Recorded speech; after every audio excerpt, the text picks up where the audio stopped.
teeth looked like snow-capped mountain peaks. And because Aghasura was always eating different bodies, the rotting of the dead flesh and blood that was in his belly made his breath horrible. The cowherd boys they were just noticing, it must be all the dead corpses that's making this smell. And some were saying, this is a demon. And others were thinking, this is some wonderful playground that Krishna has arranged for us. And the boy said, let's go inside. And other boys said, no, I'm not going in there. And then the cowherd boys would tell those boys, if you don't come, then we're not going to play with you anymore. Why are you afraid? Krishna will save us. After all, Bakasura, he was big as a gigantic mountain, and he swallowed Krishna, and he tried to kill us, and Krishna just bifurcated him. We have nothing to fear. So they were dancing and smiling right into the mouth of Agha. Krishna was watching. They're entering to the mouth of this demoniac snake. And after they were all inside the mouth, Krishna entered the mouth. Aghasura closed the mouth with the intention of completely disintegrating the bodies of Krishna and the cowherd boys and the calves. And being in that completely dark place with no air, all the calves and all the children, they lost their consciousness. But Krishna glanced upon them. And because nobody was looking, Yashoda Mai wasn't there, Nanda Maharaj wasn't there, the boys and the calves were all unconscious. Krishna did something, the only time he did this in his Braj Leela. He assumed an incredible form to kill a demon. Putana, he was just a little baby. He just sucked a little harder. Tranabharta, he remained the same little baby size, hardly a year old. He just became heavy. Vatsasura, just Bakasura. Even Kaliya, Krishna just danced on his hoods. But Aghasura, Krishna expanded his body bigger, and so big that no air could circulate in Agha's body, and he suffocated. At the moment of his death, his soul burst out from the top of his head into the sky, and his mouth opened. Krishna glanced upon all his friends and the calves, and they all came alive, and they were feeling well rested. They didn't know what happened exactly, but they knew that they were swallowed by this serpent, and somehow Krishna saved them, and they all came dancing out of the mouth of Aghasura, and Krishna let them all go first, and as soon as he came out, the spirit of Aghasura in the form of a light entered into Krishna's body. Aghasura was the brother of Bakasura and Putana. He was really envious and really angry at Krishna. He decided, I must kill him, and if I kill Krishna, I kill all the calves and all the cowherd boys, then all the gopas and all the gopis and all the cows and all the bulls, they will definitely die because they cannot live without their children. He came to Vrindavan with the sole purpose of exterminating the whole Brijabasi race. Such cruelty, such envy. such hatred. But yet, the cowherd boys were so happy, dancing in his mouth. And somehow or other, at the time of his death, as Krishna was suffocating him, Aghasura, through the association of Krishna and all the gopas, was feeling affection for them. And because of that affection that awoke in the last moment, Aghasura did not get impersonal liberation the way most demons do. He got elevation to the spiritual world to enter into Krishna's eternal pastimes. As did his sister Putana. So merciful is Lord Krishna. But after this, they were all very hungry. I guess when you get eaten, you get hungry.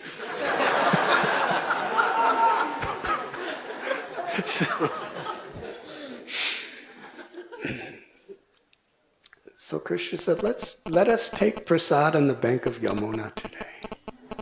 They were especially very, very excited with their little calves. They sat on the bank of the Yamuna, and they all had their little packets, Prabhupada called them tiffins, that their mothers would prepare for them. And oh, how they enjoyed taking, how they enjoyed everything. Simplest ways of sharing joy with each other. Whatever the gopas did and whatever Krishna did was always to increase the pleasure of each other. So each one was making a special plate. Some were putting their prasad on leaves, some on flowers, some on rocks. They were all decorated in special ways by their mothers, and then they would decorate themselves in the forest. And Krishna was in the middle like the whorl of a lotus, and the gopas were like the petals around the whorl. And they'd all show each other the different kinds of prasad they had. Yashoda Mai would pack so many nice things for Krishna, and all the gopis would pack for their children. And they would be showing each other, and they would taste, and one cowherd boy would take a bite out of something, and it was so good. He said, Krishna, please try this. Krishna blissfully would take it right from the mouth of his friend and eat it, and be so happy. And they would just be passing around the prasad from one mouth of one cowherd boy to another, and they were all looking at Krishna. And even though the boys were in full circle around Krishna, and Krishna didn't manifest 4 heads or 8 heads or 16 heads, he was just a little gopa, hardly 5 years old at the time, but yet every gopa was thinking, Krishna's only looking at me, simultaneously. Krishna's Rasa Vihari. He's so expert at giving pleasure to his devotees and tasting the sweetness of loving exchanges. Meanwhile, Lord Brahma and Balaram Jayanti, he heard about Krishna killing Aghasura. And all the demigods were very much afraid of Aghasura. And the way Krishna liberated him, the demigods were having big celebrations, so Brahma wanted to see, what is it? And he came down, and Brahma saw Krishna as a little gopa, playing with his friends, eating prasad, putting prasad from mouth to mouth, tasting it, joking.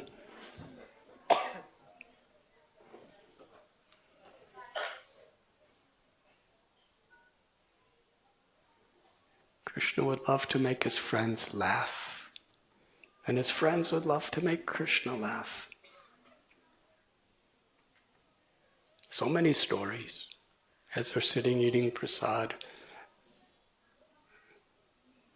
somebody says to Krishna, I have something that's really, Krishna says to a cowherd boy actually, I have something that tastes really, really nice. Close your eyes, I'll put it in your mouth.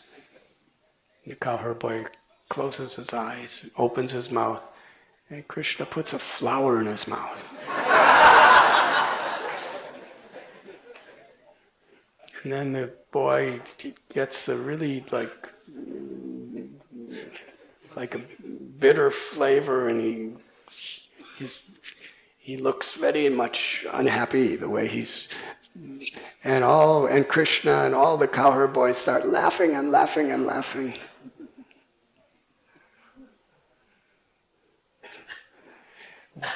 When we talk about it, it doesn't sound so happy. But these simplest exchanges were the highest ecstasies for Krishna and his friends. So Brahma sees Krishna.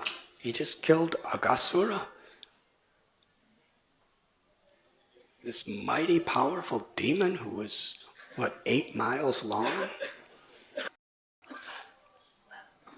And he's just like a little boy, 5-year-old boy playing. So Brahma wanted to test, who is this cowherd boy? He was bewildered.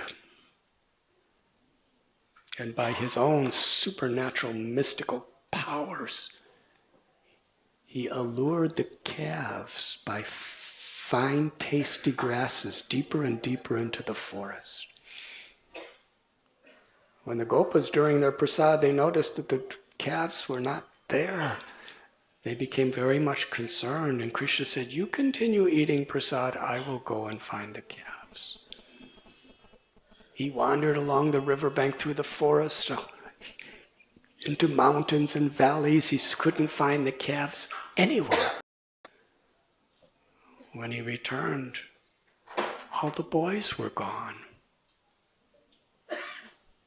Krishna knew Brahma had stolen them. Actually, Brahma thought he stole them. He actually stole 3 manifestations of them.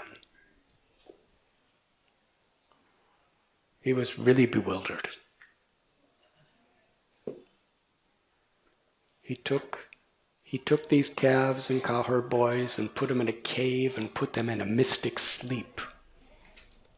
For one moment of his time, which was exactly 1 year, by our time. During that year, one day,